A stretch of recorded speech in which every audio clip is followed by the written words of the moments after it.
Today we have the 2021 Seat Arona. This vehicle has done just over 32,000 miles.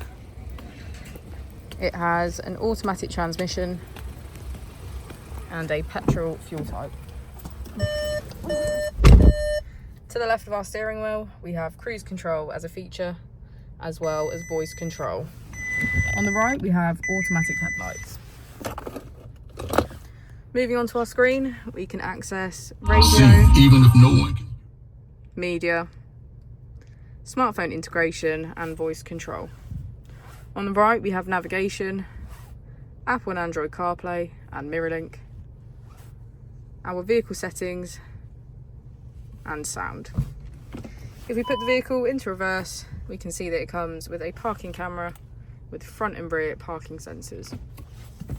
Just below, we have our dual zone climate control with heated seats on either side.